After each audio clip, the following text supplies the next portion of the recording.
आज आपण डाळ तांदूळ न भिजवता, पीठ न आंबवता असे मऊ लुसलुशीत जाळीदार असा हा सेट डोसा बनवणार आहोत.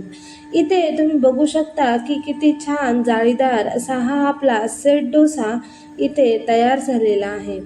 अगदी सकाळच्या घाई गडबडीत कोणतीही पूर्वतयारी न करता तुम्ही हा सेट डोसा बनवू शकता आणि त्यासोबत खाण्यासाठी ही अप्रतिम चवीची अशी बटाट्याची भाजी आपण इथे बनवणार आहोत. तुम्ही इथे बघू शकता की इथे मऊ लुसलुशीत जाळीदार असे हे आपले सेट डोसे आणि त्याच्यासोबत खाण्यासाठी ही अशी बटाट्याची भाजी. अगदी 15 ते 20 मिनिटांमध्ये हा आपला नाश्ता तयार होतो. चला तर मग रेसिपीला सुरुवात करूया. त्यासाठी इथे मी एका भांड्यामध्ये 1 कप पोहे घेतलेले आहेत. पोहे इथे आपल्याला स्वच्छ धुवून घ्यायचे आहेत. पोहे धुवून घेतल्यानंतर त्यामध्ये मी 1 कप बारीक रवा घेतलेला आहे. आता त्यामध्ये आपण 1 कप दही टाकणार आहोत. इथे सर्व साहित्य समानच घ्यायचं आहे, पोहे, रवा आणि दही. आता त्याचमध्ये आपण 1 कप पाणी देखील टाकणार आहोत. आता हे सर्व जिन्नस एखाद्या चमच्याच्या साहाय्याने छान असं एकजीव करून घ्यायचं आहे. इथे तुम्ही बघू शकता हे सर्व जिन्नस मी चांगले एकजीव करून घेतलेले आहेत. आता हे आपण 15 मिनिटं झाकून बाजूला ठेवून देणार आहोत. आता इथे आपण बटाट्याची भाजी बनवणार आहोत. त्यासाठी इथे गॅसवर मी एक कढई ठेवली आणि त्यामध्ये 2 चमचे तेल टाकलेलं आहे. त्यामध्ये इथे मी 1 चमचा जिरे, 1 चमचा उडदाची डाळ आणि अर्धा चमचा चणा डाळ टाकलेली आहे. 5-6 कढीपत्त्याची पाने टाकलीत आणि एक मध्यम आकाराचा बारीक चिरलेला कांदा इथे मी टाकलेला आहे. आता आपल्याला कांदा तेलावर छान असा रंग बदलेपर्यंत बदलून घ्यायचा आहे. इथं 3-4 मिनिटं मी कांदा चांगला परतून घेतलेला आहे. तुम्ही इथे बघू शकता आपला कांदा छान असा इथे परतलेला आहे. आता आपण इथे त्यामध्ये ठेचून घेतलेलं आलं लसूण टाकणार आहोत आणि 2 हिरव्या मिरच्या उभ्या चिरून घेतलेल्या आहेत. इथे मी 1 इंच आल्याचा तुकडा आणि 5-6 लसणाच्या पाकळ्या ठेचून घेतलेल्या आहेत. त्यामध्ये पाव चमचा हळद आणि चवीप्रमाणे मीठ टाकायचं. इथे मी 4 मध्यम आकाराचे बटाटे उकडून घेतले होते.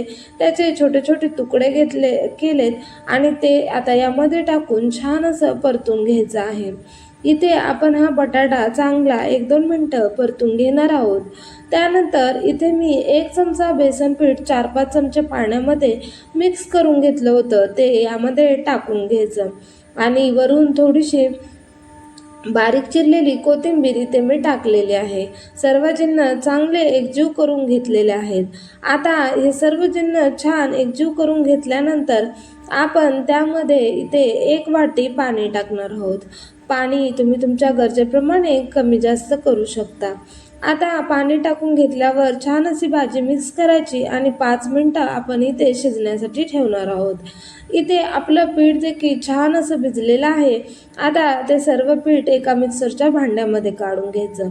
मिक्सरच्या भांड्यामध्ये सर्व जिन्नस काढल्यानंतर आपण छान असं मिक्सरला बारीक फिरवून घेणार आहोत. इथे तुम्ही बघू शकता छान असं पीठ आपलं इथे तयार झालेलं आहे. आता यामध्ये मी चवीप्रमाणे मीठ टाकणार आहे आणि अर्धा चमचा इथे मी खाण्याचा सोडा टाकलेला आहे. आता हे सर्व छान असं 2 मिनिटं फेटून घ्यायचं आहे. त्यामुळं काय होतं, आपलं पीठ छान असं हलकं तयार होतं. इथे तुम्ही बघू शकता मी छान असं 1-2 मिनिटं एकाच डायरेक्शनमध्ये हे पीठ फेटून घेतलेलं आहे. इथे तुम्ही बघू शकता की आपलं डोसे बनवण्यासाठी हे बॅटर तयार झालेलं आहे. आता आपण जी भाजी शिजण्यासाठी ठेवली होती ती भाजी देखील तुम्ही इथे बघू शकता की अगदी छान अशी अप्रतिम चवीची इथे तयार झालेली आहे. अगदी 5 मिनिटांमध्ये छान अशी भाजी आपली इथे तयार झालेली आहे. आता इथे मी गॅसवर एक पॅन ठेवलेला आहे. पॅन छान गरम करून घ्यायचा आणि त्यानंतर गरजेप्रमाणे ज्या आकाराचे तुम्हाला सेट डोसे बनवायचे आहे त्याप्रमाणे मिश्रण टाकायचं आणि पळीने छान गोल फिरवून घ्यायचं. इथे तुम्ही बघू शकता की आपल्या या सेट डोस्यांना छान अशी जाळी आलेली आहेत. इथे आपण कोणत्याही प्रकारचं पीठ आंबवलेलं नाही तरी देखील तुम्ही बघू शकता की आपले डोसे किती अप्रतिम असे तयार झालेले आहेत. हे सेट डोसे एकाच बाजूने आपल्याला इथे भाजून घ्यायचे आहेत. इथे आपला हा छान असा डोसा तयार झालेला आहे. आता इथे मी आणखीन एक डोसा याच पद्धतीने करून घेतलेला आहे.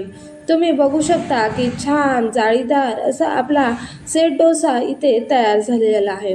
तुम्हाला जर हा व्हिडिओ आवडला असेल तर व्हिडिओला एक लाईक करा आणि चॅनलला सबस्क्राईब करा. आता मी आणखीन एक सेट डोसा याच पद्धतीने इथे करून घेतलेला आहे. अगदी सकाळच्या घाईगडबडीमध्ये तुम्ही नाश्त्यासाठी किंवा मुलांच्या टिफिन्ससाठी देखील अशा प्रकारे हे सेट डोसे बनवू शकता. धन्यवाद.